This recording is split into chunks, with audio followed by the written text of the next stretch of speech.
en este tiempo en Babilonia. Y Daniel fue movido después a Medo-Persia, estuvo casi 70 años, 67, 70 años en el exilio. El rey Nabucodonosor rodeó, sitió Jerusalén y se llevó más de 50,000 judíos a Babilonia, lo que es actualmente Irak. Entonces, si ustedes ven Babilonia en la Biblia, es Irak. Pertenece a la zona geográfica entre Siria, Irak o la Mesopotamia. Entonces, Daniel iba entre esos judíos que fueron llevados a Babilonia, él y 3 de sus amigos. Tendría como 16 o 17 años de edad. Y en el capítulo 1 de Daniel vemos que el rey Nabucodonosor se fija en ellos, parece que eran muy bien parecidos estos muchachos, se distinguían de muchas personas, y los agarró el rey Nabucodonosor y los apartó y dio órdenes a su jefe y les dijo: a estos muchachos entrénenlos. Quiero que los entrenen en la lengua, en las costumbres y en la comida de los babilonios. Sin embargo, Daniel, a esa edad tan temprana, tenía convicciones profundísimas acerca de la santidad y del temor de Dios. Entonces, ellos oraron y decidieron no participar de los alimentos, porque ya saben que los judíos comen kosher, y muchas cosas estaban contaminadas como el puerco, etcétera, etcétera, y todavía estaban bajo la ley. Entonces, se negaron a comer esas cosas y le pidieron al guardia de la capitán del rey Nabucodonosor que les perdonara, que les diera la oportunidad de comer puras verduras y puras ensaladas, y que los probara dentro de 2 o 3 meses para que demostraran que iban a tener más salud que todos los demás. Bueno, pues Dios les dio gracia y así fue, y Daniel y sus amigos comieron una comida vegana en aquel tiempo y fueron realmente con mucha más salud que todos los demás que les rodeaban. Y así Daniel creció bajo el rey Nabucodonosor, bajo el rey Darío de los medos persas, porque después de los babilonios vinieron los persas, los griegos y los romanos, históricamente hablando. Y Daniel, en el capítulo 9, tiene 90 años de edad.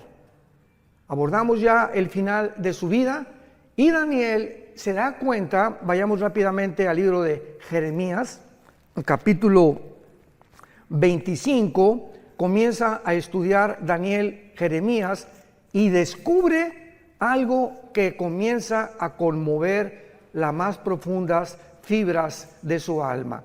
Dice Jeremías 25, versículo 14: y toda esta tierra será puesta en ruinas y en espanto, y servirán estas naciones al rey de Babilonia 70 años. Y cuando sean cumplidos los 70 años, castigaré al rey de Babilonia y a aquella nación por su maldad, ha dicho Jehová, y la tierra de los caldeos, y la convertiré en desierto para siempre. Daniel descubre que la cautividad babilónica está a punto ya de cumplirse. Y dice, bueno, 70 años ya, estamos casi en el año 69. Y entonces Daniel, conmovido, comienza a preguntarle a Dios en todo el capítulo 9, orando, que cuál sería el destino final entonces de Israel. Bueno, vamos, ya se cumplen los 70 años, ¿nos vas a regresar a nuestra tierra? ¿Nos has abandonado por completo? ¿Cuál es el futuro de la nación santa Jerusalén y de tu pueblo judío? Y entonces Dios manda al ángel Gabriel, y Gabriel trae la respuesta de Daniel, porque durante 3 semanas Daniel se la pasó ayunando, buscando a Dios en oración para poder obtener una respuesta satisfactoria de parte de Dios. Entonces el ángel Gabriel se le aparece a Daniel y le revela el ángel Gabriel toda la historia de Israel hasta la segunda venida de Jesucristo. Le dice todo lo que tiene que pasar Israel a través de la historia. Y cuando nosotros en el siglo XX y XXI somos testigos del regreso de judíos en el 48 y lo que está pasando ahorita y lo que se aproxima, somos los testigos de que solo Dios pudo haber puesto la historia en esta secuencia y en esta cronología sobrenatural. Entonces comienza lo que se llama la profecía 70 de Daniel, versículo 24. Regresamos a Daniel capítulo 9 y comienza la revelación del ángel y le dice lo siguiente: 70 semanas están determinadas sobre tu pueblo y sobre tu santa ciudad, y estas 70 semanas es Shivin Shabua en el hebreo, que significa 70 sietes. Los judíos tenían semanas de días y tenían semanas de años. Esto se encuentra en el libro de Levítico. Entonces no eran 70 semanas, 7 por 7, 49 semanas. Eran 70 semanas de años. O sea, 7 por 7, 490 años. Esto es importantísimo que vayan tomando nota para que tengan un bosquejo clarísimo, que es la profecía más grande de toda la Biblia acerca del futuro de la nación de Israel y de la parte que nosotros vamos a formar como iglesia dentro de esta profecía, porque cuando esta profecía se cumpla, la iglesia desaparece del mundo. Antes de que se cumpla la profecía, perdón. Entonces, 490 años están determinadas, no sobre la iglesia, sobre tu pueblo y sobre Jerusalén. De aquí en adelante, Daniel, cuando oigas la orden, lo vamos a ver más adelante, de restaurar las murallas de Jerusalén hasta el Mesías, increíble que matemáticamente la Biblia haya profetizado el día exacto de la primera venida de Jesucristo. Desde que se ordene la restauración de las murallas de Jerusalén hasta el Mesías habrá 483 años. Entonces, ¿cuántos años faltan? 7 para los 490, que son los 7 años de la tribulación, como lo vamos a ver. Por eso cuando estudiamos la Biblia y ¿cuándo vendrá Cristo? Antes de la tribulación, o pasará a la iglesia la tribulación, es ignorar la profecía 70 de Daniel. Entonces hay cantidad de gente que se atreve a predicar barbaridades sin tener las bases claras de las profecías bíblicas. 70 semanas están determinadas sobre los judíos y sobre Jerusalén. Número 1, veamos las 6 cosas que se tienen que cumplir. Número 1, para terminar la prevaricación. 2, poner fin al pecado. 3, expiar la iniquidad. 4, traer la justicia perdurable. 5, sellar la visión y la profecía. Y 6, y ungir al santo de los santos. Sabe pues, le dice el ángel, y entiende que desde la salida de la orden para restaurar y edificar Jerusalén hasta el Mesías habrá 7 semanas y 62 semanas, y se volverá a edificar la plaza y el muro en tiempos angustiosos, y después de las de 62 semanas se quitará la vida al Mashiach, a Mashiach, a Mashoch, como dicen en hebreo, mas no por sí, y el pueblo de un príncipe que ha de venir destruirá la ciudad y el santuario, y su fin será con inundación. Hasta el fin de la guerra durarán las devastaciones. Y por otra semana, o sea, por 7 años, que una semana tiene 7 años, confirmará el pacto con muchos. A la mitad de la semana hará cesar el sacrificio y la ofrenda. Después, con la muchedumbre de las abominaciones, vendrá el desolador, que es el anticristo. Lo vamos a ver todo esto, hasta que venga la consumación y lo que está determinado se derrame sobre el desolador. Así pues, esta profecía que se conoce como la profecía de las 70 semanas de Daniel es revelada al profeta Daniel para que él pueda conocer claramente qué es lo que Dios tiene destinado para esta nación de Israel. Y esta es la razón por la cual nosotros como cristianos sabemos que después de la guerra del 48 que regresaron ellos, para que esto se cumpliera, Israel tenía que regresar. Si no hubiera regresado Israel en el 48, ninguna profecía de los últimos tiempos, todas relacionadas con la nación de Israel, no se hubieran podido cumplir. Entonces, el hecho que hayan regresado el 14 de mayo del 48 y esta nación se haya convertido en un estado libre, independiente y soberano en un día, el fenómeno ya lo vimos, más grande de la historia, ninguna nación en un día se ha conformado, nos habla que comienza el reloj, la cuenta regresiva de Dios. Ya más adelante veamos que Cristo profetiza, ¿verdad?, la señal de la higuera, que cuando la higuera reverdezca, que es Israel, no pasará una generación sin que esto o estas profecías se cumplan. Muy bien, ahora veamos los detalles punto por punto de esta profecía. 6 cosas le menciona el ángel Gabriel para que se cumplan los 490 años. Número 1, terminar la transgresión. Hay un grupo, quiero explicar esto, hay un grupo de cristianos, hermanos nuestros, y pues hay algunas perspectivas diferentes en muchos pasajes de la Biblia, no esenciales ni relacionados con la salvación. Por ejemplo, dentro del cristianismo hay cristianos que creen que se pierde la salvación. Y si tú crees que se pierde la salvación y yo no creo que se pierda la salvación, es una doctrina no esencial, aunque va a detener el desarrollo de tu comprensión de muchas cosas, pero nos vamos a ver en el cielo. Finalmente, ¿no? Hay cristianos que creen que todos tienen que hablar en lenguas y otros que no, que el don de lenguas es para ciertas personas. Y si tú sigues creyendo eso, digo, vuelvo a repetirte, ¿no? Vas a tener que algún día recuperar la razón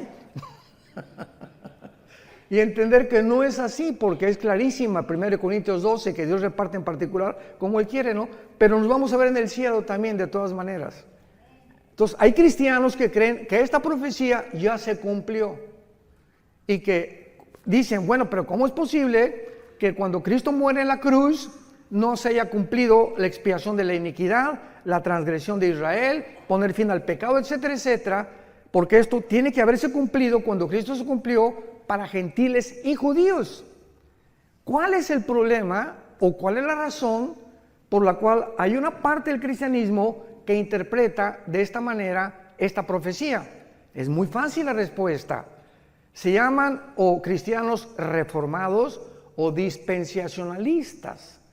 Entonces, el dispensacionalismo, la palabra dispensación significa administración o la economía de Dios para poder administrar las diferentes fases de las épocas de toda la Biblia, desde Adán hasta la segunda venida de Cristo.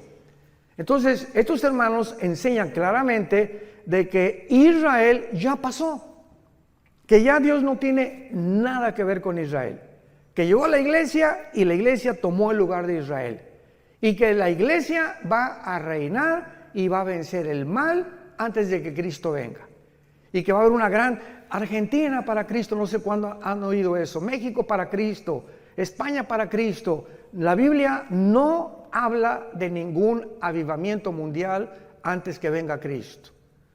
Los avivamientos que va a haber antes que venga Cristo, el arrebatamiento, van a ser como el de Asbury. Hace poco vieron ustedes en Kentucky, ¿no? Que una iglesia comenzaron los muchachos sin ninguna expectativa de nada, comenzaron a cantar la guitarra y comenzó un espíritu, cayeron al suelo los muchachos, llore y llore, no hubo manifestaciones de nada, ni locuras de nada, y las muchachas y comenzaron a arrepentirse y a pedirle perdón a Dios por los pecados, y duró como casi un mes, y la gente del mundo estaba absorta, asombrada de que miles de muchachos estaban pidiéndole a Dios y consagrándose a Cristo sin ningún mensaje de exhortación de ningún pastor. Fue una obra completamente del Espíritu Santo. Ese es un avivamiento.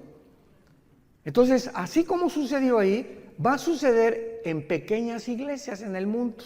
Hay un remanente en todas las iglesias, hay un remanente de verdaderos cristianos santos y que siguen a Jesucristo. Así como en todas las iglesias del mundo entero, casi la mayoría de los que asisten no son cristianos, Personas que nunca se han arrepentido de sus pecados, pero van a la iglesia y diezman y hacen esto y el otro, y vuelvo a repetir, de lunes a viernes viven como el anticristo. Jamás sin tener fruto, siguen con su amante, siguen con la fornicación, siguen con esto, siguen con por aquí, por allá, y se dicen cristianos. Pero esto está escrito, que la maldad tenía que crecer dentro de la iglesia, iba a leudar la vida de muchos cristianos, que iban a ser arrastrados por el mundo, y cuando venga Cristo se quedarán en el arrebatamiento. Y ahí descubrirán que nunca realmente siguieron a Jesús. Muy bien. Entonces, cuando la Biblia dice que se va a terminar la transgresión, Dios no ha terminado con Israel. Siempre que he tenido discusiones en programas de televisión o en entrevistas, le digo a mis hermanos pastores que discuten o que alegan o que tenemos debates, Romanos 9, Romanos 10 y Romanos 11 son 3 capítulos suficientes en el Nuevo Testamento para testificar que Dios no ha acabado con Israel. Cristo rechazó a Israel y están en la banca. Y estamos en el partido, la iglesia, ahorita estamos ahí en el Estadio Azteca jugando. Pero va a tocar el silbatazo el árbitro y vamos a salir todos los que participamos en el juego, y la banca va a entrar al partido final, que es Israel en la tribulación. Entonces, Dios no ha terminado con Israel. No es cierto que la iglesia haya ocupado el lugar de Israel, porque Israel fue una nación o una entidad completamente diferente. Jehová el Padre era el esposo de Israel. Todo esto es simbólico. La iglesia es la novia de Cristo. Israel nunca fue la novia de Cristo. Israel nunca estuvo en el cuerpo de Cristo. Israel nunca fue enterrada y resucitada y sepultada porque el Mesías no había venido. Entonces nosotros somos completamente diferentes. Y esto lo explica claramente el capítulo 2 y 3 del libro de los Efesios. Que ahora la iglesia, ¿verdad? Que un misterio en el Antiguo Testamento de la iglesia no existía en el Antiguo Testamento de la iglesia. Ignorar estas verdades y estas doctrinas lleva a muchísimos hermanos a trazar la palabra de verdad chueca. Y con el tiempo, ¿verdad? Pues ya estudiamos un poco más y vamos comprendiendo la palabra de Dios. Entonces, por ejemplo, dice en Zacarías, veamos estas verdades acerca de la conversión final de Israel. Entonces, la muerte de Cristo quita las transgresiones de nosotros, pero Israel le rechazó como Mesías. Y de Cristo en nuestros días, todos los judíos que aceptan al Mesías forman parte de nosotros. Forman parte de la iglesia. Se les llama judíos mesiánicos. ¿Se acuerdan de la barca, el que comenzó a cantar? Era judío y no le dio vergüenza, gloria a Dios. Y enfrente de todos, yo soy judío mesiánico. Creo que Jesús es el Mesías. Y como él se calcula que hay actualmente 185,000 judíos de papá y de mamá, que creen que Jesucristo es el Mesías. Pero finalmente, o sea, es un remanente. Pero esos judíos que se llaman mesiánicos forman parte de la iglesia, porque ahora en la iglesia no hay judío, ni griego, ni gentil, ni español. Ahora somos todos el mismo cuerpo de Cristo. Ya no hay acepción de personas. En el Antiguo Testamento solamente los judíos. En el Nuevo Testamento de todas las nacionalidades del mundo. Pero Dios no ha terminado con Israel. Y vemos en Zacarías 12 de qué forma la Biblia nos muestra claramente que en la segunda venida de Cristo se van a arrepentir. Dice así, Zacarías 12, 10 y 11. Y derramaré, está hablando de todo este pasaje, Zacarías 12, 13 y 14, habla de la segunda venida y del Armagedón y del tiempo del milenio. Derramaré sobre la casa de Israel, dice la Biblia, espíritu de gracia y de oración sobre la casa de David. Sobre la casa de David y sobre los moradores de Catepec, dice. No, ¿verdad? Ni de Toluca. Sobre los moradores de Jerusalén. espíritu de gracia y oración, y mirarán a mí, a quien traspasaron, y librarán y llorarán como llora por hijo unigénito, afligiéndose por él como quien se aflige por el primogénito. Esto no ha sucedido por el amor de Dios. Y luego si lees Apocalipsis 1, 7 y 8, y mirarán al que traspasaron y llorarán, se vuelve a repetir el apóstol Juan, lo que dice 600 años el apóstol, el profeta Daniel, que cuando Cristo venga, ¿con qué él era el Mesías? Y imagínense nada más la frustración que tendrán, que le negaron, se fueron en contra de él, persiguieron a sus hermanos, nos persiguieron a nosotros, y se encuentran con Jesucristo, es el Mesías. Porque ahorita los judíos ortodoxos, ustedes ven los de negro, que traen como caireles así, con sombrero, todos de negro vestidos, ¿verdad? Caminan así. No pelan a nadie, no se voltean a nadie, son los fariseos, los shavarim del siglo XXI. Así eran los fariseos en el siglo de Cristo, orgullosos, y esto y el otro, y por aquí, por allá, y no tenían empatía por nadie. Una mujer ahí llorando, no le hacían caso, te acercabas a ellos y te miraban así. No han cambiado absolutamente nada. Y ahora que vayamos a Jerusalén, cuando vayamos al muro, vamos a ir al muro de los lamentos, van a verlos a todos ellos, ¿no? Una religiosidad, pero tremenda. Dicen los jóvenes, cañón. Entonces, ahorita Israel tiene dos espíritus. El espíritu de una religiosidad asfixiante y un libertinaje sexual como jamás había existido. Tel Aviv, capital de los gays del mundo entero. Estaba en Madrid el año pasado, ya se cambió a Tel Aviv. Y bíblicamente va a ser la última capital de ellos, porque Apocalipsis 11 habla y dice, Jerusalén será como Sodoma y Gomorra.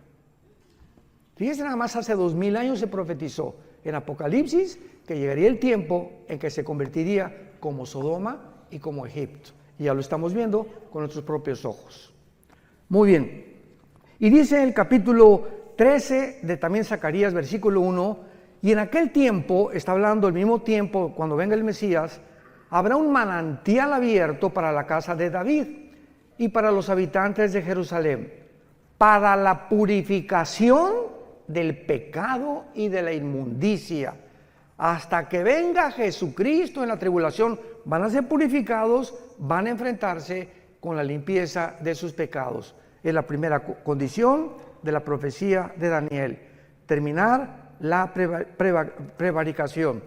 Y en el capítulo 14 de Zacarías, esto es precioso porque habla de la segunda venida de Cristo, Zacarías 14, versículo 4, y se afirmarán los pies, está hablando de cuando venga Cristo, en aquel día sobre el monte de los olivos. Cuando venga Cristo, ¿dónde va a poner sus pies?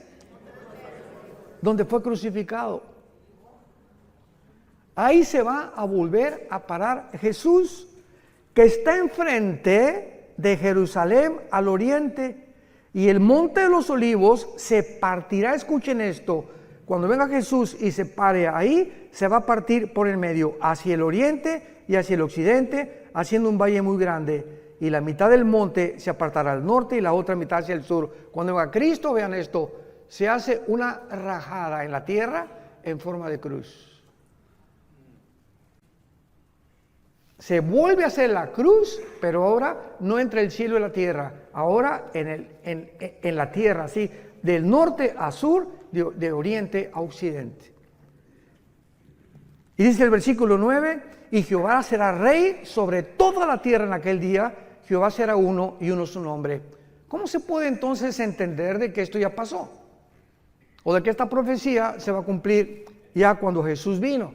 Por no entender la diferencia entre Israel y la iglesia, nos remontamos al mismo común factor denominador. Vayamos al segundo punto, Daniel 9, segunda condición. En segundo lugar, poner fin al pecado.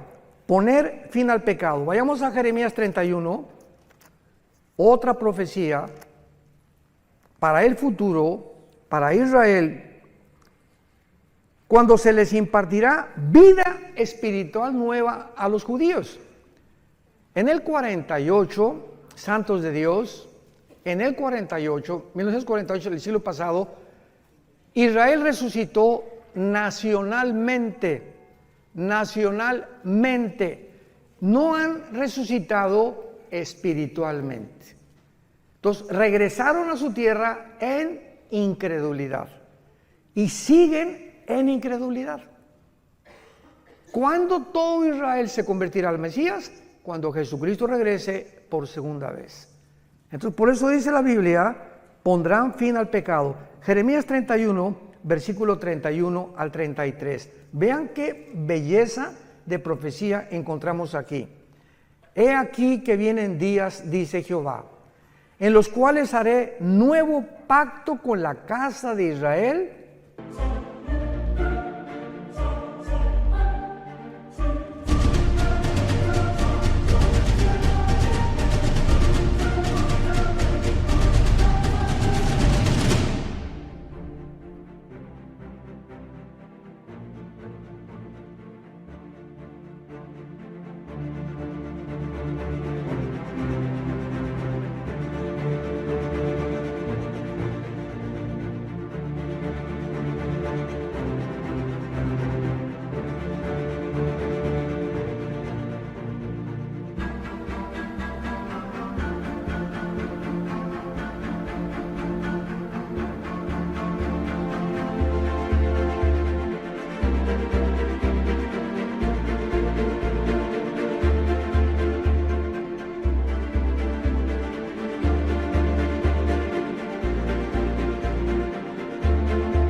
Y con la casa de Judá, no como el pacto que hice con sus padres el día que tomé su mano para sacarlos de la tierra de Egipto, porque ellos invalidaron mi pacto, aunque fui yo un marido, ahí está, fui un marido para ellos, dice Jehová.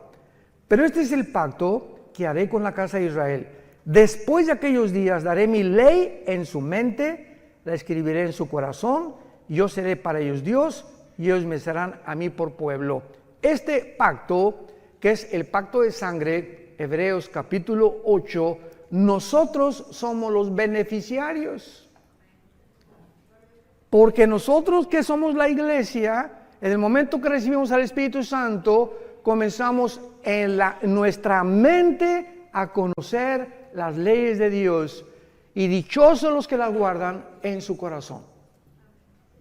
Bendito sea el varón que día y noche medita en este libro de la ley, que guarda en su corazón las palabras de Dios y las enseña a su esposa, las enseña a sus hijos, porque esa será la casa que yo bendeciré, dice Jehová de los ejércitos. Entonces, esto es para el futuro. Y dice aquí claramente, ¿verdad? El versículo 38 de Jeremías 31.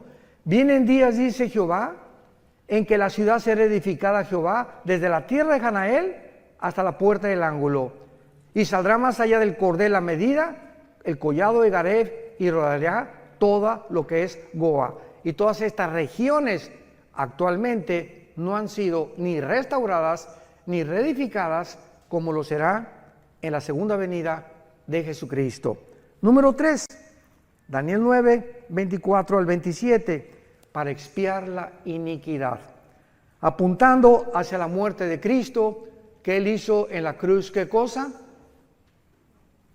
¿Qué fue la muerte de Cristo? Expiatoria. ¿Qué significa expiatoria? Sacrificial. Cristo muere en la cruz y Él se sacrifica. Tú y yo teníamos que morir. Tú y yo hemos pecado. ¿Qué vas a hacer con tus pecados? Bueno, hermano, pues soy religioso y bueno, entonces Dios hubiera dicho, miren mis chamaquitos, todas las iglesias y todas las religiones van a llevar a Dios. Y cada quien con su religión y no hay ningún problema, nos vemos en el cielo. ¿Por qué no hizo Dios eso? ¿Por qué tenía su unigénito hijo que morir en una cruz? Si todas las religiones salvan y hay otro camino fuera de Cristo al cielo, la muerte de Cristo fue un desperdicio. ¿Para qué Cristo tuvo que morir? Hubiera dicho, Señor, pues hagan todos mejor, pues, hagan buenas obras, pórtense bien, y den sus diezmos, sus ofrendas, y respeta a tu esposo, y nos vemos en el cielo. Y cuando estaba en Getsemaní, Jesucristo comenzó la pasión, cayó de rodillas, y comenzó lo que se llama la hematodrosis, científicamente, que es cuando los capilaridades de la sangre se rompen por una presión externa que experimentó Cristo. Ahora vamos a ir a Getsemaní, y es curioso que la palabra Getsemaní significa el aceite prensado. Es lo que significa Getsemaní en el hebreo, aceite prensado. Y ahí comienza Cristo a ser prensado, apretado, y sale la sangre, y Jesús grita.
Padre, si es posible, ¿habrá otra forma en la que puedas perdonar a la raza humana? ¿Por qué no les dice nada más que se portan bien, Señor? Que cada quien tenga su religión y todo.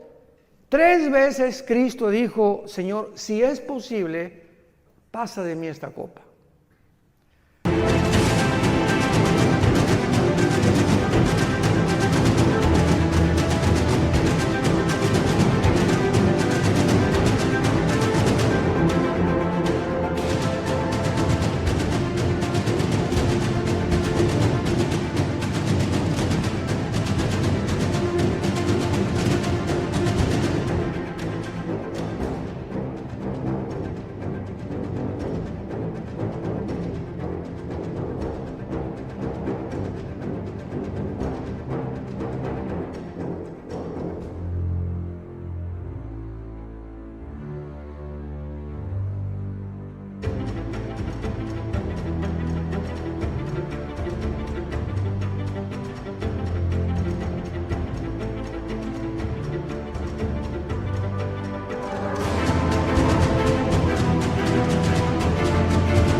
¿Cuál era el temor de Jesús?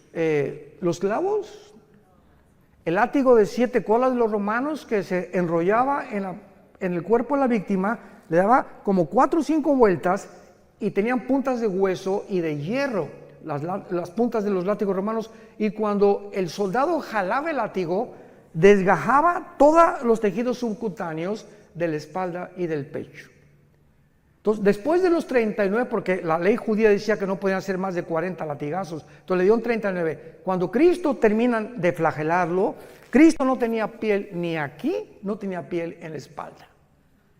Y sobre eso le ponen un manto que se le pega como una hora de aquí a la cruz, y cuando llega a la cruz le arrancan el manto para toda la piel que le quedaba, y así con esa espalda despellejada y sin ninguna protección, lo acuestan en un madero. A eso le tendría miedo Jesús cuando dijo, si es posible, pasa de mí esta copa, o los clavos.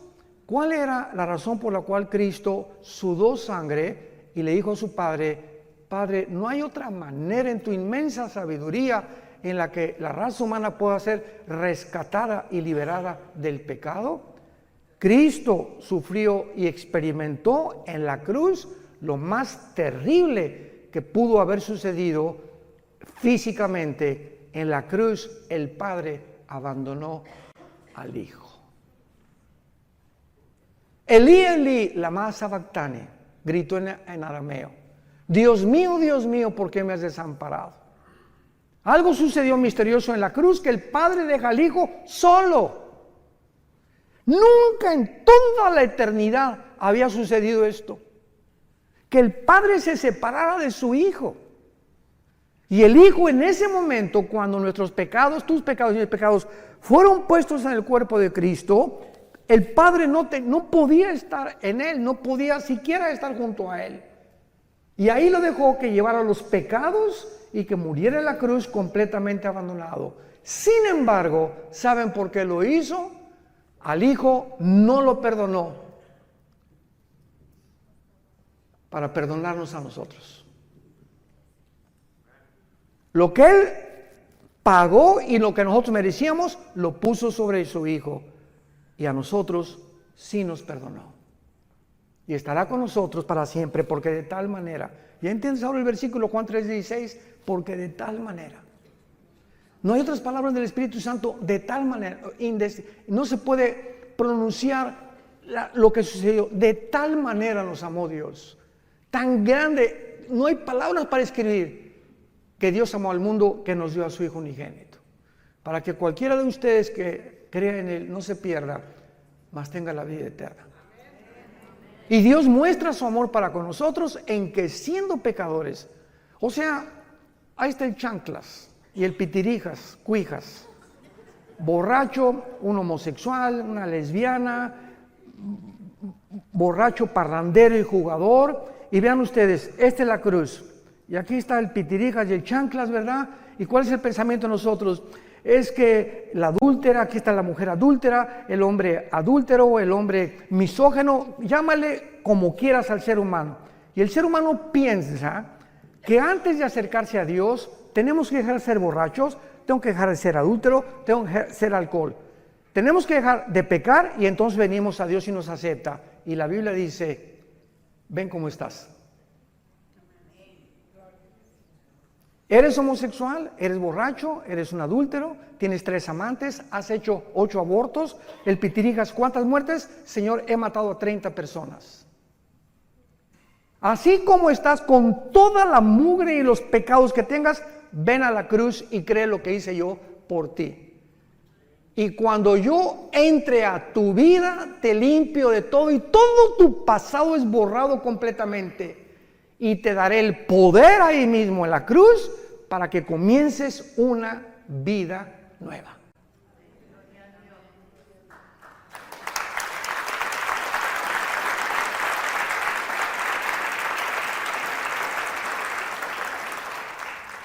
¿Saben ustedes cuál es la palabra que no se encuentra en ninguna religión? Gracia. Esto se llama gracia. Una palabra desconocida, que es la gracia, algo que no merecemos. Hace muchos años, en el 85-86, cuando el general Arturo Durazo era jefe de la Policía Metropolitana, mi hijo...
Alán, venía un helicóptero por nosotros porque me iban a langar presidencial.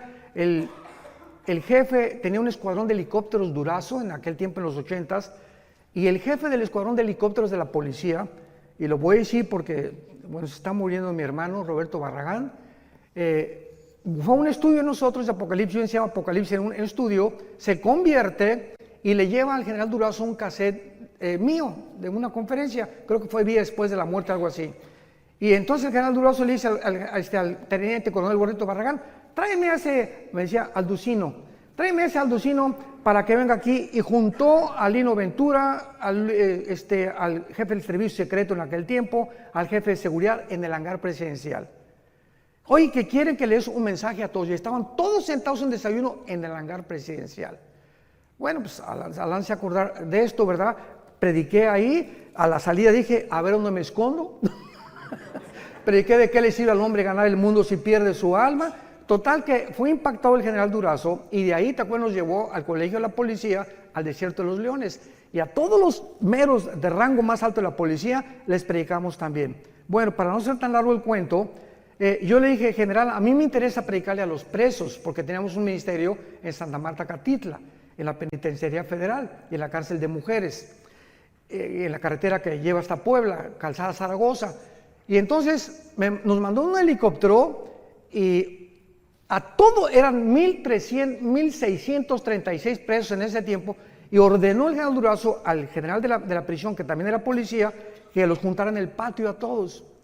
Y después de que hicimos ese evento, todos los presos así, ¿verdad? Y rasgados, y ves en el video que tenemos ahí, pero así unas caras, y conforme iba pasando el mensaje, ves cómo se les iban suavizando las caras, se convirtieron 1,150 presos.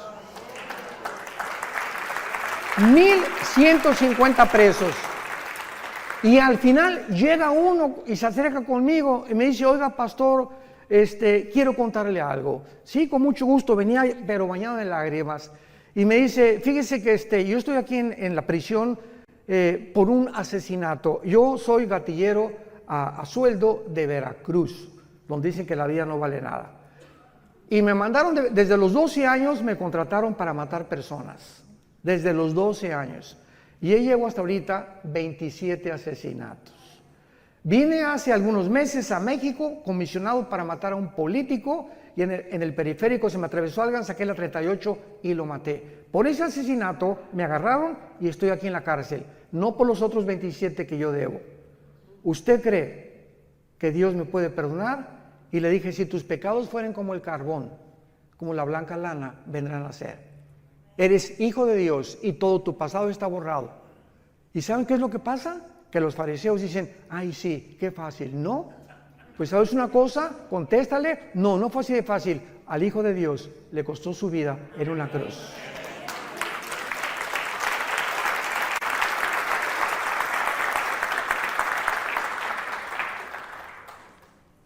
Cuando comprendemos ese amor tan grande, ¿cómo podemos atrevernos a seguir pecando?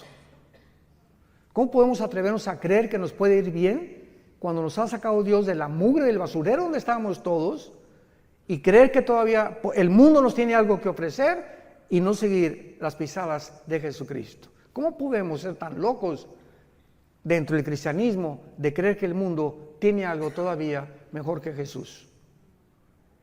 En tercer lugar, dice la Biblia, para expiar la iniquidad. En cuarto lugar, traer la justicia perdurable. Esto se refiere al reinado milenial cuando venga Jesucristo. Veamos qué hermoso pasaje en Isaías capítulo 11, cómo se describe la vida del milenio profetizada 700 años antes que el Mesías viniera a la cruz. Isaías 11, saldrá una vara del tronco de Isaí. ¿Quién era Isaí? El papá de Jesse, el papá de David. Saldrá, y siempre la Biblia habla como una rama, o como vástago nos habla, que crecemos como un árbol y damos fruto. Y un vástago retoñará de sus raíces y reposará sobre él. Está hablando de Jesús, el Espíritu de Jehová. 1, 2, Espíritu de sabiduría, inteligencia, consejo, poder, conocimiento y temor de Jehová.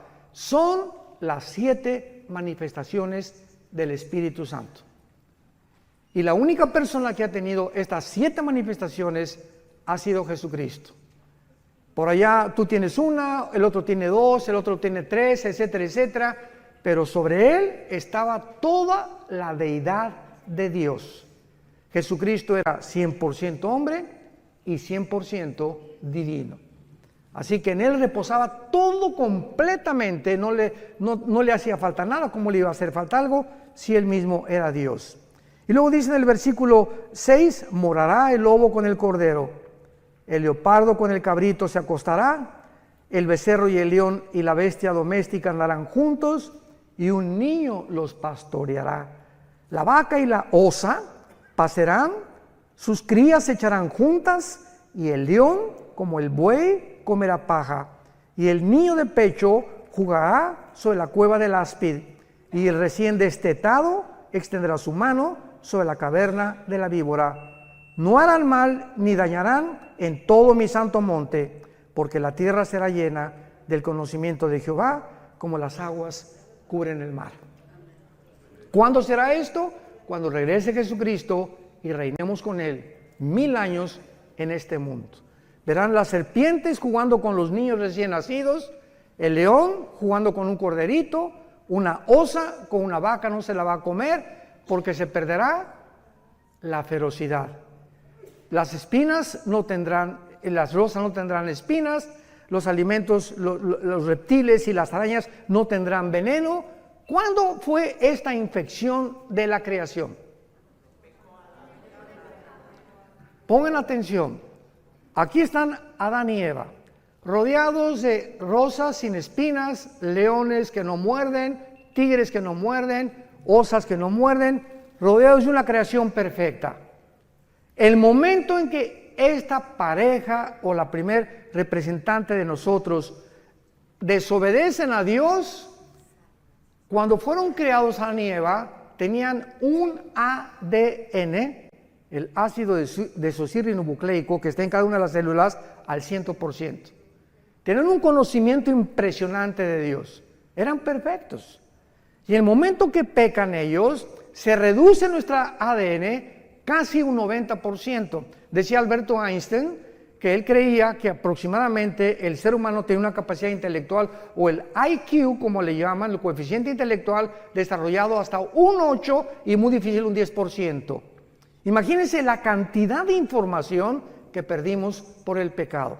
Pero lo interesante es lo siguiente: el momento que pecan, en ese momento la genética y la ecología de lo que los rodeaba, de la creación, se infecta también. El hombre tiene la capacidad, con su maldad, de infectar su medio ambiente. Y en ese momento la genética de las plantas cambian, la genética de los animales cambian, pues se vuelven feroces, comienzan veneno, etcétera, etcétera. Todo a nuestro alrededor comienza a echarse a perder por causa del pecado humano.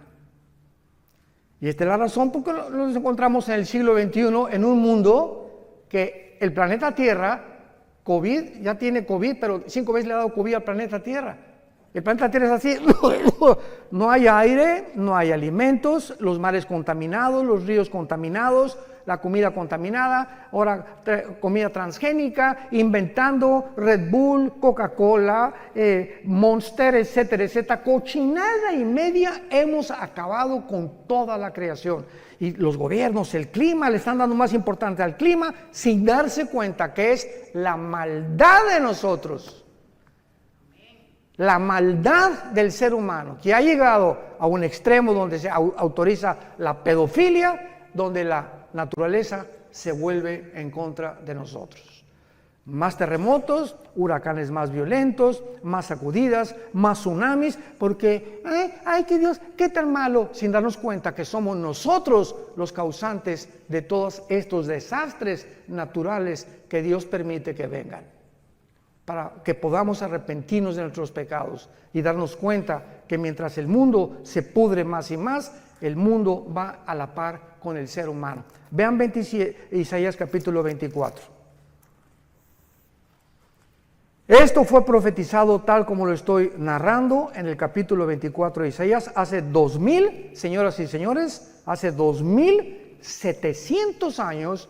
El profeta Isaías vislumbra, ve, tiene una visión del mundo del siglo XXI. Escuchen, Isaías 24, del 3 al 6. La tierra, ¿hace cuánto fue escrito esto? 2700 años. La tierra será enteramente vaciada, completamente saqueada, porque Jehová ha pronunciado esta palabra. Se destruyó, cayó la tierra, enfermó, cayó el mundo, enfermaron los altos pueblos de la tierra, y la tierra se contaminó bajo sus moradores. ¿Por qué? Porque traspasaron las leyes, falsearon el derecho y quebrantaron el pacto sempiterno. Por esta causa, la maldición consumió la tierra. Sus moradores fueron asolados, por esta causa fueron consumidos los habitantes de la tierra y disminuyeron los hombres. Versículo 19, será quebrantado la tierra, desmenuzada enteramente. De gran manera la tierra será conmovida. Temblará la tierra como un ebrio, será removida como una choza y se agravará sobre ella su pecado y caerá, y nunca más se levantará. Acontecerá en aquel día que Jehová castigará al ejército de los cielos en lo alto y a los reyes de la tierra sobre la tierra. Y serán amontonados como se amontonan los encarcelados en mazmorra, y en prisión quedarán encerrados y serán castigados después de muchos días. La luna se avergonzará, el sol se confundirá cuando Jehová de los ejércitos reine en el monte de Sión y de Jerusalén, y delante de sus ancianos sea glorioso. 3 razones se mencionan por los cuales el mundo caería. Número 1, hemos falseado el derecho. Cuando Dios nos creó, marcó una línea y dice el Señor, no cruces esa línea, no cruces el alto. Cuando se prenda la luz amarilla, detente, porque si te pasa la luz amarilla, tienes probabilidades de causar un accidente, lastimarte tú y tu familia. De la misma forma, hay leyes espirituales. Nunca tengas sexo fuera del matrimonio. No cometerás inmoralidad. No desearás la mujer de tu prójimo. No fornicarás. No cometerás adulterio. El sexo fue diseñado dentro de la dimensión del matrimonio, nada más. Nunca fuera del matrimonio. Respeta a tus hijos, enseña a tus amigos, y estas líneas de la ética y de la moral las hemos traspasado como nunca en el siglo XXI, donde nos atrevemos a decir que hay más de 2 géneros y autorizar la pedofilia y bueno, tantas cosas que estamos viendo a nuestro alrededor. Hemos falseado el derecho. Número 2, dice la Biblia, quebrantaron el pacto sempiterno. ¿Cuál es el pacto sempiterno? El matrimonio. Es la institución más santa, más sagrada que existe desde el principio de la Biblia hasta el final de la Biblia. El matrimonio es la base, el bastión de toda sociedad. Matrimonios deshechos y perseguidos, la sociedad se tiene que desmoronar, como lo estamos viendo actualmente alrededor del mundo. Divorcios al por mayor. ¿Por qué? Por una ignorancia impresionante. El hombre no sabe cómo tratar a la mujer, y mujeres pues como Elizabeth Taylor, 9 maridos, la chulis. La mujer más bonita del siglo XX, 9 maridos. ¿Por qué? Porque pues Pepe no me gustó, Jorge no me cumplió el cargo que yo quería, y Calandrio tampoco me hizo esto, y el otro no me hace los huevos como lo hacía mi mamá, y busque en los hombres la felicidad. Ahí está la mujer samaritana, 5 maridos, ¿se acuerdan? Llevaba 5 maridos la pobrecita, buscando y creyendo que un hombre u otro mejor matrimonio, otra mujer, te va a hacer feliz. ¡Qué cosa tan tonta del ser humano! Se calculan los psicólogos que el segundo matrimonio es peor y el tercero es peor todavía cuando hay adulterio y cuando lo hiciste por adulterio. ¿Cómo te puede ir bien en la vida de esa manera? Y creyendo siempre, no, esta mujer no, hay otra mejor, y este está más guapo, y esta está más bonita, y esta está 20 años más chica que yo, y me voy con las chamaquitas, etcétera, etcétera. Esa es la mente sin freno, las pasiones desenfrenadas del ser humano que lo llevan a estrellarse contra la pared, y hombres que pierden su esposa, pierden sus hijos, su trabajo, la vergüenza, simplemente por media hora de placer. Y por muchachas que creen con la cara del lobo y cocodrilo que tienes, que porque estás ¿verdad? Como dicen en mi tierra, viejos rabo verdes.